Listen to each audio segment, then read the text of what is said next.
एक हिंदुस्तानी लड़का दुबई कमाने के लिए जाता है। जिस शेख के यहाँ रहता था, उस शेख की बेटी और उस शेख की बीवी दोनों इस हिंदुस्तानी लड़के के चक्कर में पड़ जाती हैं। दोनों इस हिंदुस्तानी लड़के के साथ संबंध बनाना चाहती हैं, लेकिन एक रोज जो होता है, आप सब सुन करके हैरान रह जाएंगे। नमस्कार, प्रणाम। हम अजीत यादव और शेरा भाई, हमारे इस चैनल में आप सबका बहुत बहुत स्वागत है। अगर आप लोग हमारे इस चैनल को सब्सक्राइब नहीं किए हो तो आप सबसे निवेदन, आप लोग हमारे इस चैनल को सब्सक्राइब करें, लाइक करें, कमेंट करें। कहानी अच्छी लगे तो उसको शेयर जरूर करना। अब कहानी शुरू होती है। यह कहानी शुरू होती है बरेली से।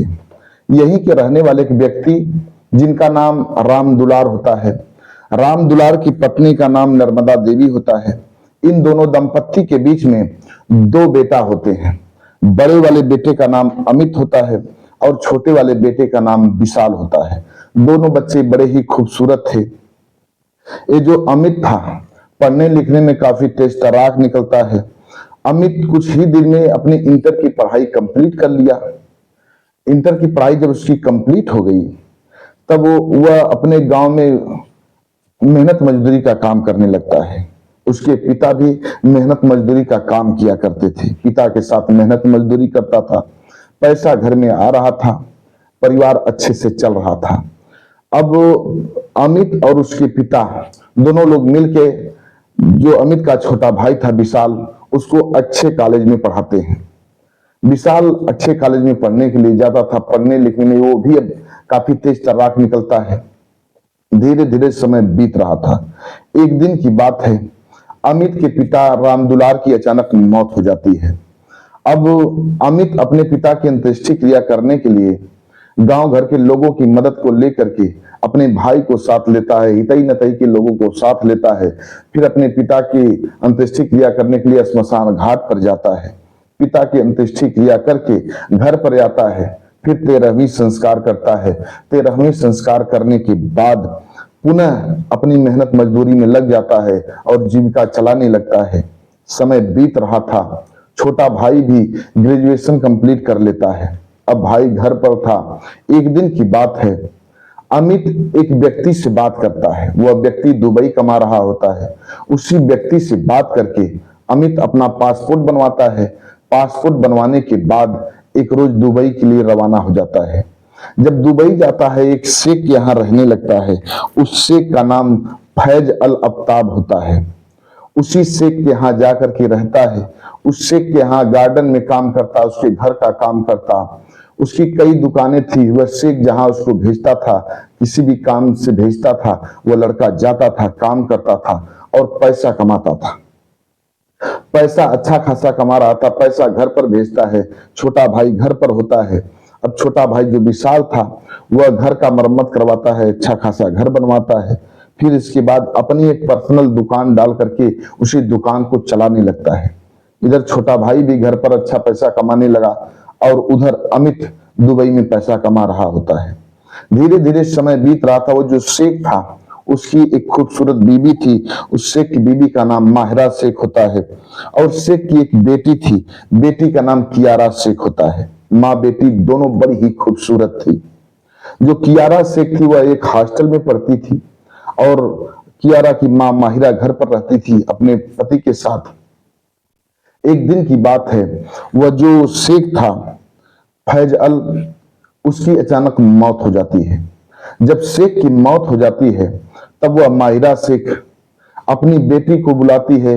हितई नतई जो रिलेटिव के लोग थे, उन सबको बुलाती है।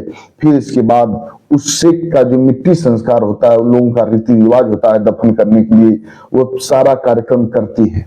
यह अर्थात अपने पति को कफन दफन करती है वह माहिरा शेख। फिर धीरे धीरे वह अपने घर में रहने लगती है। बेटी अब हॉस्टल में चली गई, हॉस्टल में पढ़ती थी। वह माहिरा शेख अब घर पर अकेली रह जाती है, मालकिन, बेटी हॉस्टल में। और घर पर ये जो अमित था, यह भी घर पर रहता है, घर का काम काज देखता है।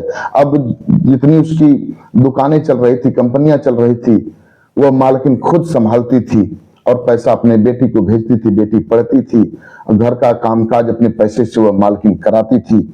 यह अमित सारा काम देख लेता था, जो कुछ वह मालकिन कहती थी। अब मालकिन के कहने पर अमित करता था। समय बीत रहा था। एक दिन की बात है, जो माहिरा शेख थी अपने बाथरूम में स्नान करने के लिए गई हुई थी। वहां साबुन लगा करके स्नान कर रही थी और अचानक उसका पैर फिसल जाता है। जब पैर फिसल जाता है, उसी बाथरूम में गिर जाती है, वह बेहोश हो जाती है। अब करीब करीब उसको 1.5 घंटे का समय बीत जाता है। इधर जो अमित था बाहर देखता है कि मालकिन बाथरूम में गई हुई है नहाने के लिए और अभी तक निकली नहीं। कुछ समझ में नहीं आ रहा है, इतना टाइम तक तो कभी मालकिन नहाई नहीं। अब जाकर के अमित सोचता है कि जाकर के देखूं मालकिन को कुछ हुआ तो नहीं। जाकर के बाथरूम का दरवाजा खटखटाता है, वह मालकिन कुछ आवाज नहीं देती है। कुछ देर तक रुकता है अमित, फिर दरवाजा खटखटाता है, मालकिन कुछ जवाब नहीं देती है। कुछ देर और रुकता है, जब पुनः दरवाजा खटखटाता है और वह मालकिन जवाब नहीं देती है, तब सोचता है अमित की लगता है मालकिन के साथ कुछ गलत हो चुका है। लगता है अंदर मालकिन गिरी पड़ी होंगी, क्यों जवाब नहीं दे रही हैं, या कुछ मालकिन के साथ हो गया है।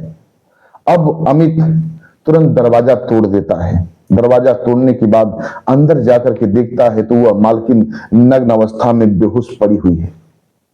उसे कुछ समझ में नहीं आ रहा था कि आखिर उसके साथ हुआ क्या। तुरंत उसको अपनी मालकिन को माहिरा को उठा करके बेडरूम में लेकर के जाता है। उसके बदन से पूरा साबुन एक टॉवल से पोंछता है। फिर इसके बाद उसको कपड़ा पहनाता है। कपड़ा पहनाने के बाद उन बड़े बड़े वहां के बड़े बड़े लोगों का एक पर्सनल डॉक्टर हुआ करते हैं, उसी डॉक्टर को अमित फोन लगा देता है और तत्काल वह डॉक्टर वहां हाजिर होता है। डॉक्टर इंजेक्शन देता है, दवाइयां देता है। फिर कुछ ही देर बाद वह माहिरा होश में आ जाती है। होश में आने के बाद जब वो उठ करके बैठती है, तब डॉक्टर कहता है कि आप पूछता है कि आप कैसे गिर गई, क्या हुआ था आपके साथ। वो मालकिन कहती है मेरा पैर फिसल गया, मैं वहां गिर गई। तब डॉक्टर बताते हैं कि अगर ये अमित समय पर फोन नहीं किए होते तो शायद आपकी जान अब तक चली गई होती। आपके जान को बचाने वाला अमित है। इतनी बात वह मालकिन सुनती है। वो सोचती है कि कितना दयालु है यह अमित, कितना नेक दिल बंदा है। वह मालकिन कहती है, बहुत बहुत धन्यवाद देती है अमित को। फिर इसके बाद डॉक्टर साहब को विदा करती है। वह डॉक्टर अपने घर चला जाता है। लेकिन इधर माहिरा को अंदरूनी चोट लग चुकी थी। समय समय पर अब माहिरा परेशान हो जाया करती थी। लेकिन जो माहिरा थी मालकिन, अब इसको मन ही मन अमित से मोहब्बत हो जाती है। माहिरा का पति बहुत पहले मर गया और वह अब कामुक्त हो जाती थी। समय समय पर जब कामुक्त होती थी सोचती थी मेरा पति नहीं है, अमित तो है, नौजवान है, खूबसूरत है, क्यों न इसी को बुला करके इसके साथ समागम किया जाए। एक रोज वह माहिरा अमित को अपने कमरे में बुलाती है। कमरे में बुलाने के बाद अमित से कहती है कि अमित, मैं तुम्हारे साथ संबंध बनाना चाहती हूँ। तुम तो जानते हो मेरे पति की मौत हो चुकी है। मेरा पति बरसों का मर गया है और मैं ऐसे ही पड़ी हूं। मेरी इच्छा है मैं तुम्हारे साथ संबंध बनाऊं। जब इतनी बात वह सुनता है लड़का अमित, कहता है मालकिन आप मेरी मालकिन हैं, आप कैसी बात कर रही हैं, मैं आपके साथ एक गलत काम नहीं कर सकता। तब वह मालकिन कहती है कि अमित तुम मेरे साथ संबंध बनाओ, तुम बहुत अच्छे हो, तुम्हें जितना पैसा चाहिए तुम उतना पैसा ले लो। अमित कहता है मालकिन आप मुझे पैसों का लालच मत दीजिए, मैं आपके साथ एक काम नहीं कर सकता। तब मालकिन कहती है अमित तुम्हें मेरे साथ संबंध बनाना ही होगा, नहीं तो तुम यहां से चले जाओ। अमित कहता है मालकिन मैं यहां से जा सकता हूं, लेकिन मैं आपके साथ एक गलत काम नहीं कर सकता।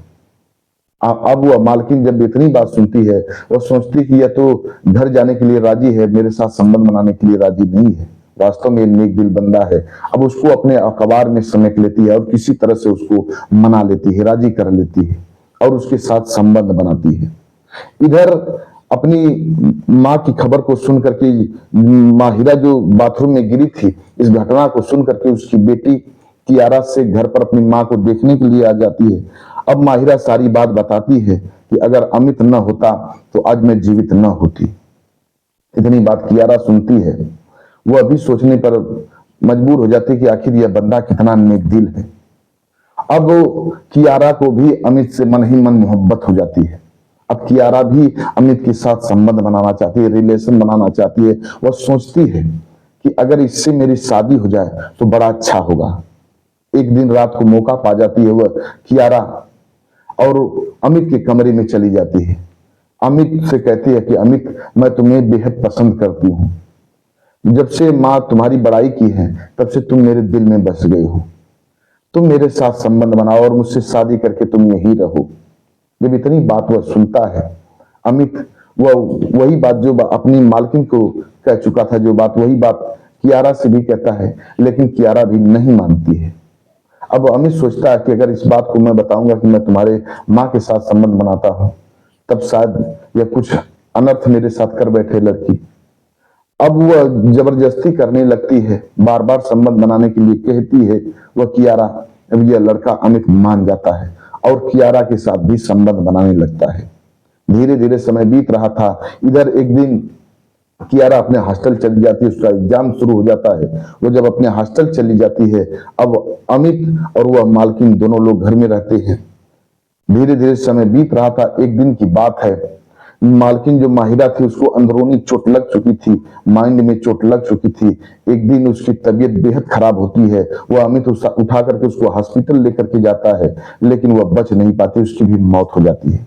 अब इस बात की जानकारी जब कियारा को देता है अमित, तो कियारा भाग करके घर पर आती है और अपनी माँ की अंत्येष्टि संस्कार करती है। जो कफन दफन होता है, मिट्टी संस्कार होता है, वो सब करती है।